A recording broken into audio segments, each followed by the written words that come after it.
C'était environ 2 heures avant l'aube du jour. À cette heure qu'en automne on peut bien appeler le fort de la nuit, quand les rues sont désertes et silencieuses, que le bruit même paraît sommeiller, et que l'ivrogne et le débauché ont regagné leur maison d'un pas chancelant.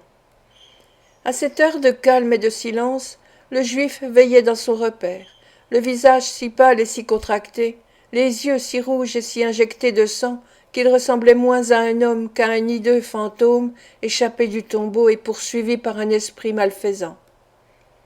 Il était accroupi devant son feu éteint, enveloppé dans une vieille couverture déchirée, et le visage tourné vers la chandelle qui était posée sur la table à côté de lui.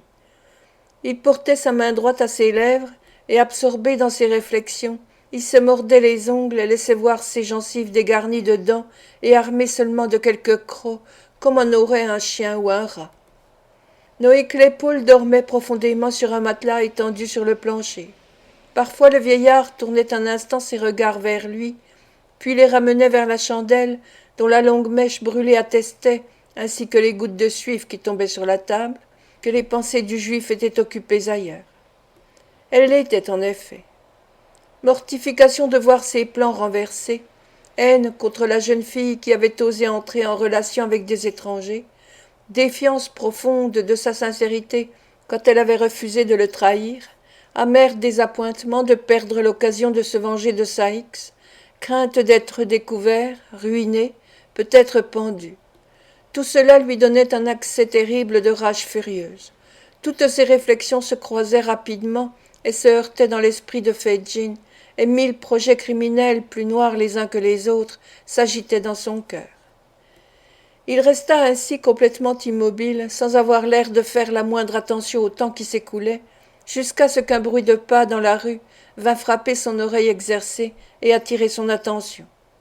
Enfin, murmura-t-il en essuyant ses lèvres sèches et agitées par la fièvre. Enfin. Au même instant, un léger coup de sonnette se fit entendre. Il grimpa l'escalier pour aller ouvrir et revint presque aussitôt accompagné d'un individu enveloppé jusqu'au menton et qui portait un papier sous le bras.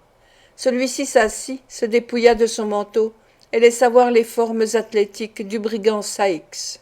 « Tenez, dit-il en posant le paquet sur la table, serrez cela et tâchez d'en tirer le meilleur parti possible. J'ai eu assez de mal à me le procurer. Il y a 3 heures que je devrais être ici. » Fedjin mit la main sur le paquet, l'enferma dans l'armoire et se rassit sans dire un mot. Mais il ne perdit pas de vue le brigand un seul instant, et quand ils furent assis de nouveau face à face et tout près l'un de l'autre, il le regarda fixement. Ses lèvres tremblaient si fort et ses traits étaient si altérés par l'émotion à laquelle il était en proie que le brigand recula involontairement sa chaise et examina Fedjin d'un air effrayé. « Eh bien quoi ?» dit Saïx. « Qu'avez-vous à me regarder ainsi ? Allons parler. » Le juif leva la main droite et agita un doigt tremblant. Puis sa fureur était telle qu'il fut hors d'état d'articuler un seul mot. « Morbleu !» dit Saïx, qui n'avait pas l'air trop rassuré. « Il est devenu fou ? Il faut que je prenne garde à moi. »« Non, non, dit Fedjin en retrouvant la voix. Ce n'est pas à vous, Guillaume. Je n'ai rien du tout à vous reprocher. »« Oh, vraiment ?» dit Saïx en le regardant d'un air sombre et en mettant ostensiblement un pistolet dans une poche plus à sa portée. « C'est heureux, pour l'un de nous du moins. Lequel est-ce, peu importe. »« Ce que j'ai à vous dire, Guillaume, dit le juif en rapprochant sa chaise de celle du brigand, vous rendra encore plus furieux que moi. »« En vérité ?» répondit Saïx d'un air d'incrédulité. « Parlez et dépêchez-vous, ou Nancy me croira perdu. »« Perdu ?» dit Fedjin. « Elle s'est arrangée pour ça, n'ayez pas peur. » Saïx regarda le juif d'un air très inquiet, et ne lisant sur ses traits aucune explication satisfaisante, il lui mit sa grosse main sur le collet et le secoua rudement. « Voulez-vous parler ?» dit-il, « ou je vous étrangle. Desserrez les dents et dites clairement ce que vous avez à dire. Assez de grimaces, vieux matin que vous êtes. Finissons-en. »« Supposons, commença Fedjin, que ce garçon qui est là, couché... » Saïx se tourna vers l'endroit où Noé était endormi, comme s'il ne l'avait pas remarqué tout à l'heure. « Et après ?» dit-il en reprenant sa première position. « Supposons, continua Fedjin, que ce garçon ait jasé pour nous perdre tous, qu'il ait cherché d'abord les gens propres à réaliser ses vues, et qu'il ait eu avec eux un rendez-vous dans la rue pour donner notre signalement, pour indiquer tous les signes auxquels on pourrait nous reconnaître et les souricières où l'on pourrait le mieux nous prendre. Supposons qu'il ait voulu faire tout cela de son plein gré, sans être arrêté, interrogé, espionné ou mis au pain et à l'eau pour faire des aveux, mais de son plein gré, pour sa propre satisfaction, allant rôder la nuit pour rencontrer nos ennemis déclarés et jasant avec eux. M'entendez-vous s'écria le juif dont les yeux lançaient des flammes. Supposons qu'il ait fait tout cela. Qu'arriverait-il? Ce qui arriverait, répondit Saïx avec un affreux jurement. S'il avait vécu jusqu'à mon arrivée, je lui broierais le crâne sous les talons ferrés de mes bottes, en autant de morceaux qu'il a de cheveux sur la tête. Et si moi j'avais fait cela, hurla le juif, moi qui en sais si long, et qui pourrais faire pendre tant de gens, sans me compter. Je ne sais, dit Saïx en grinçant des dents et en pâlissant rien qu'à l'idée d'une telle trahison. Je ferais dans la prison quelque chose qui me ferait mettre au fer, et si on me mettait en jugement en même temps que vous, je tomberais sur vous en plein tribunal, et je vous briserais le crâne devant tout le monde. J'aurais assez de force, murmura le brigand en brandissant son bras nerveux. J'aurais assez de force pour vous écraser la tête, comme si une lourde charrette eût passé dessus. Vous? Moi, dit le brigand. Essayez. Et si c'était Charlotte, ou le matois, ou Betsy, ou peu importe qui, interrompit Saïx avec colère. Celui-là, quel qu'il soit, peut être sûr de son affaire. Fedjin se remit à considérer fixement le brigand. Puis, lui faisant signe de garder le silence, il se pencha vers le matelas où dormait Noé et secoua le dormeur pour l'éveiller. Saïx, penché aussi sur sa chaise et les mains appuyées sur les genoux, regardait de tous ses yeux comme s'il se demandait avec surprise à quoi allait aboutir ce manège et toutes ces questions. « Bolter! Bolter !» dit Fedjin en levant la tête avec une expression diabolique et en appuyant sur chaque parole. « Le pauvre garçon, il est fatigué. Fatigué d'avoir épié si longtemps les démarches de cette fille. Les démarches de cette fille, entendez-vous, Guillaume ?»« Que voulez-vous dire ?» demanda Saïx en se redressant de toute sa hauteur.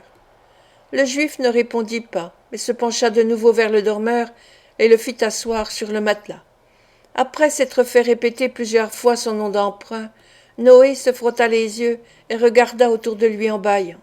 « Redites-moi encore tout cela, encore une fois, pour qu'il l'entende, » dit le juif en montrant du doigt le brigand. « Redire quoi ?» demanda Noé à demi endormi. « Ce qui concerne Nancy, » dit le juif en saisissant le poignet de Saïx, comme pour l'empêcher de s'en aller avant d'avoir tout entendu. « Vous l'avez suivi ?»« Oui. »« Jusqu'au pont de Londres ?»« Oui. » « Où elle a rencontré 2 personnes. » « En effet. » « Un monsieur et une demoiselle qu'elle avait été trouvée précédemment de son propre mouvement. Ils lui ont demandé de livrer tous ses complices, à commencer par Monks. Ce qu'elle a fait. De donner leur signalement. Elle l'a donné. De dire où nous nous réunissions. Elle l'a dit. Et d'où l'on pouvait le mieux nous guetter. Elle l'a dit encore. Et à quel moment nous avions l'habitude de nous y rendre. Elle l'a indiqué. Voilà ce qu'elle a fait. Elle a compté tout cela d'un bout à l'autre, sans qu'on lui fît une menace, sans la moindre hésitation. « Est-ce vrai ?» s'écria le juif presque fou de colère.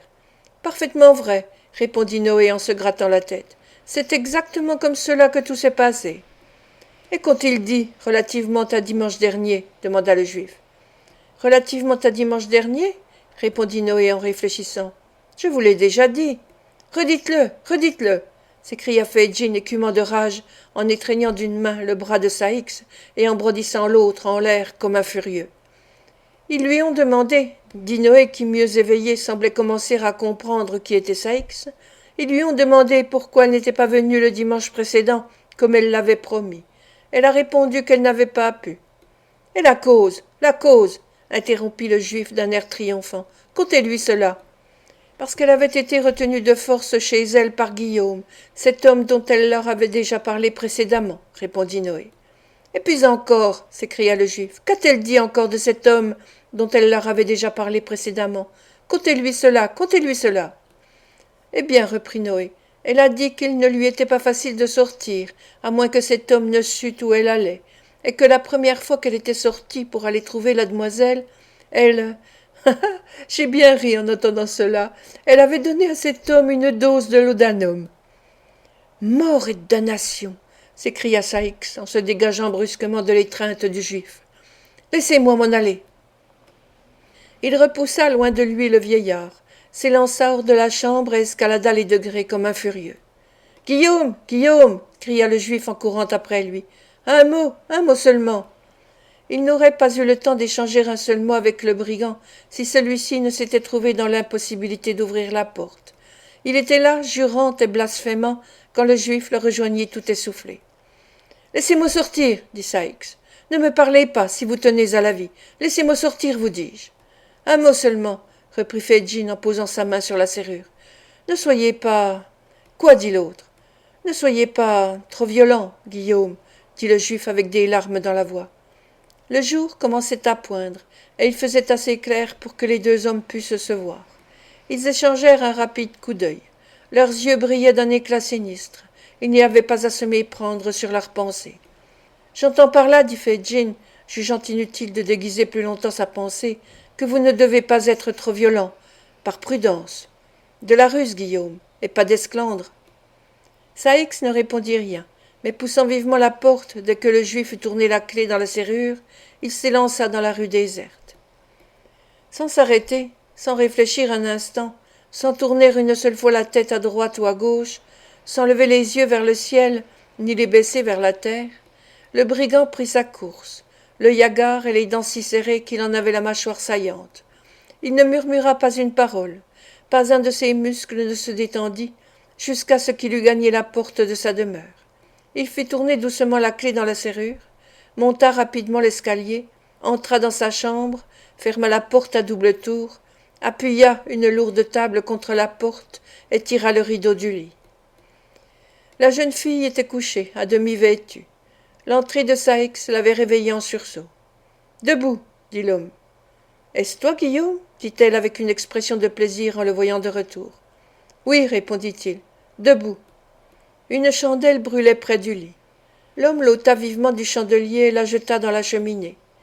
La jeune fille, voyant que le jour commençait à poindre, se leva pour tirer le rideau de la fenêtre. « Laisse-le, dit Saïx en lui barrant le passage. Il fait assez clair pour ce que j'ai à faire. « Guillaume, dit Nancy d'une voix étouffée par la terreur, pourquoi me regardes-tu ainsi ?» Les narines gonflées, la poitrine haletante, le brigand la considéra quelques instants. Puis, la saisissant par la tête et par le cou, il la traîna jusqu'au milieu de la chambre, et jetant un coup d'œil vers la porte, il lui mit sa grosse main sur la bouche. « Guillaume, Guillaume, dit la jeune fille d'une voix étouffée, en se débattant avec l'énergie que donne la crainte de la mort. Je ne créerai pas. Écoute-moi, parle-moi, dis-moi ce que j'ai fait. Tu le sais bien, misérable, répliqua le brigand. Tu as été guetté cette nuit. Tout ce que tu as dit a été entendu.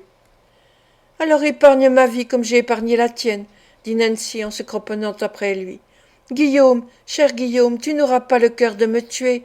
Oh, songe à tout ce que j'ai refusé cette nuit à cause de toi. Épargne-toi ce crime. Je ne te lâcherai pas. Tu ne pourras pas me faire lâcher prise, Guillaume. Pour l'amour de Dieu, pour toi, pour moi. Arrête, avant de verser mon sang. Sur mon âme, je ne t'ai pas trahi. L'homme fit un violent effort pour dégager son bras. Mais la jeune fille l'étreignait convulsivement, et il eut beau faire, il ne put lui faire lâcher prise. « Guillaume » cria-t-elle en s'efforçant d'appuyer sa tête sur la poitrine du brigand. « Ce monsieur et cette bonne demoiselle m'ont proposé cette nuit d'aller vivre à l'étranger et d'y finir mes jours dans la solitude et la tranquillité. Laisse-moi les revoir et les supplier à genoux d'avoir pour toi la même bonté. Nous quitterons cet affreux séjour. Nous irons bien loin, chacun de notre côté mener une vie meilleure, et oublier, sauf dans nos prières, la vie que nous avons menée jusqu'ici. Après cela, nous ne nous reverrons jamais. Il n'est jamais trop tard pour se repentir, ils me l'ont dit. Je sais bien maintenant qu'ils disaient vrai, mais il nous faut du temps, un peu de temps. » Le brigand dégagea un de ses bras et saisit son pistolet. La pensée qu'il serait immédiatement découvert s'il faisait feu lui traversa l'esprit malgré l'accès de rage auquel il était en proie. Il frappa 2 fois de toute sa force, avec la crosse du pistolet, la tête de la jeune fille qui touchait presque la sienne. Elle chancela et tomba, aveuglée par les flots de sang qui jaillissaient de son front. Puis, parvenant avec peine à se soulever sur les genoux, elle tira de son sein un mouchoir blanc, celui que lui avait donné Rose Miley, et les levant à mains jointes vers le ciel, aussi haut que ses forces défaillantes le lui permettaient, elle murmura une prière pour implorer la pitié du Créateur. C'était un affreux spectacle. L'assassin gagna la muraille d'un pas chancelant, puis mettant sa main sur ses yeux, il se saisit d'un lourd gourdin et acheva sa victime.